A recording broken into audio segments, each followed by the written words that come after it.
This is the Late Round Podcast with your host, JJ Zachariason.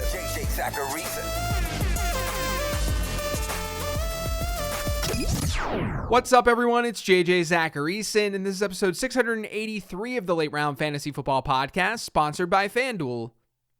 Thanks for tuning in. It was a pretty average week for this show this past week. Treylon Burks, he was an inch away from scoring a touchdown, but he couldn't score, and that really hurt his day. The tight end streamers, they didn't do that much of anything either. Jacoby Myers didn't even end up playing. Brashad Perriman finished with 3 catches for 44 yards, although I did mention liking Russell Gage. That was good. And then the Panthers offense and Robbie Anderson were bad once again. On the plus side, the quarterback streamers were fine enough. Josh Palmer was the wide receiver 25 in PPR formats, and J.D. McKissic saw 9 targets, and he caught 6 of them. But the best call of the season happened last week. That was Mack Hollins. Hollins ended up having a career day with 8 catches, 158 receiving yards, and a touchdown. He was the wide receiver 2 on the week. So at least I was on Mack Hollins last week. Now we're on to week 4. Before getting into the sleepers this week, I wanted to remind you that Twisted Tea and FanDuel have joined forces to bring you a one-of-a-kind contest series that gives you a chance to compete for your share of thousands of dollars in site credit. Introducing Twisted Tea's College Football Picks, a sports betting-focused contest series that's entirely free to play. The contest is simple. Each college football game will be assigned money line, spread, and total markets with assigned points to each market. All you have to do is make 6 selections based on those 3 markets and earn points for each correct selection you made. If at the end of the day your score ranks among the best in the contest, you'll be eligible for your share of site credit. Head over to FanDuel.com/TwistedTeaPicks and make your picks. And remember, please drink responsibly. I'll be honest with you guys, this week is really tough for this show. At the time of this recording, and I record this on Wednesdays, there aren't a ton of injuries that would force lower rostered players to be elevated. There just aren't many players to pick from. But I'm up for the challenge. First up is the tier of players who are rostered in 26 to 50% of Yahoo leagues. So they're sleepers, but they're not deep ones. And we'll start with by far my favorite quarterback streamer this week, Jared Goff. It's crazy, but according to FanDuel Sportsbook, Detroit is the highest implied team total in the week. They're facing Seattle in a game that has a 50.5 point over-under, and Detroit's currently a 4.5 point favorite.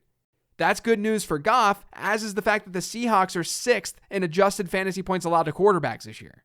That's just quarterback points allowed adjusted for strength of opponent.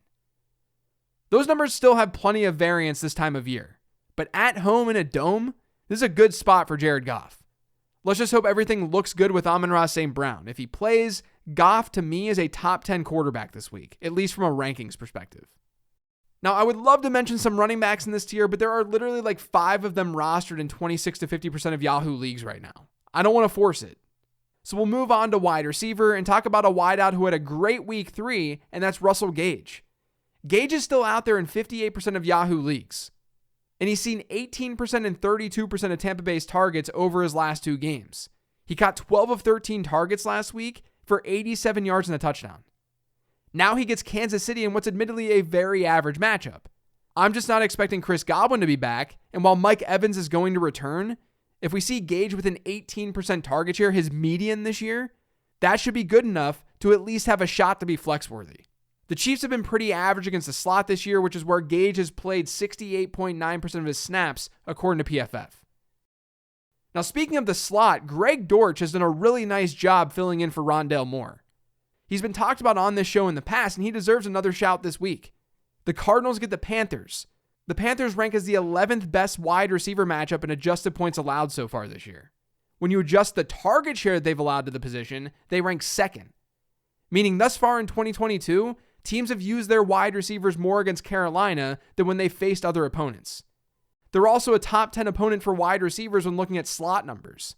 They've allowed the 9th highest rate of targets to go to the slot, and they rank 9th in yards allowed to the slot.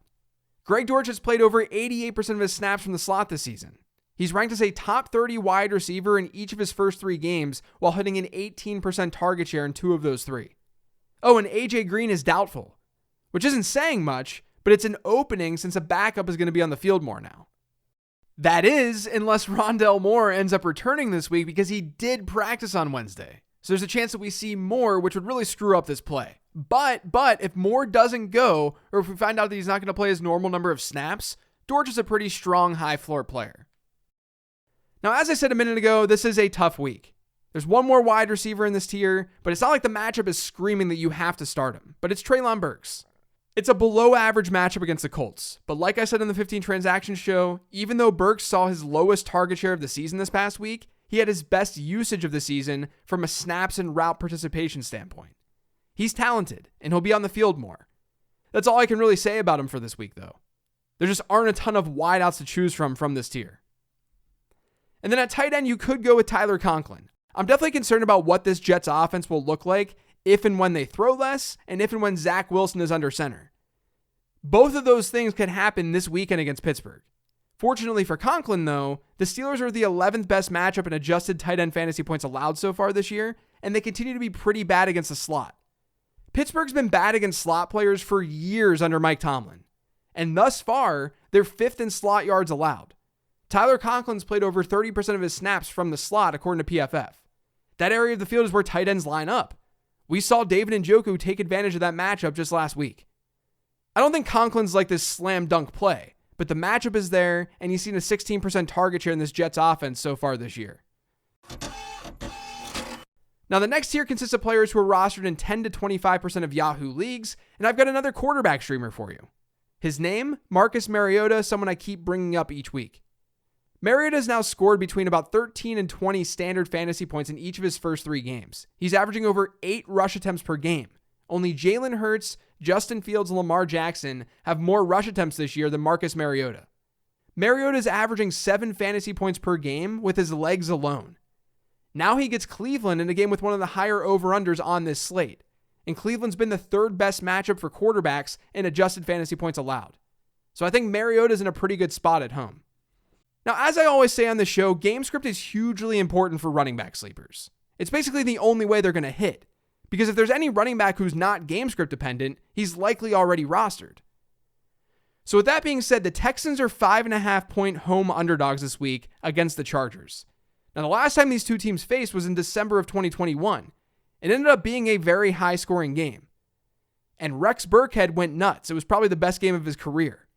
Now, the Texans played with a positive game script then. I'm just bringing that all up as a story to segue to Rex Burkhead. Dameon Pierce is the running back that you want to use from the Texans, yes. But despite last week's performance, Rex Burkhead was still playing 3rd downs for Houston. He's still been the team's pass-catching back in the hurry-up back. So if we do see a negative game script for the Texans, maybe Burkhead could get some cheap looks in PPR formats. He's now seen a 16% plus target share in 2 of his 3 games this year. I hope that you don't have to rely on him, but there are worse darts that you can throw. Another player to look at is Noah Brown. Brown's seen 9, 5, and 7 targets in 3 games so far this year, accounting for a 21% target share in that Dallas offense. The Commanders, his opponent this weekend, have been the 6th best matchup for wide receivers this year in adjusted points allowed. And they've been better at defending the slot than the perimeter, which is another plus for Brown, because Brown's played more snaps on the outside than the inside this year. Though the Cowboys just move pieces around their offense all the time. Brown's been really good, though. He ranks in the top 20 in yards per route run this year among wide receivers with 10 or more targets. Michael Gallup might be back this weekend, but we can't expect a normal number of snaps from Gallup coming off that ACL. So I wouldn't put a ton of weight into that.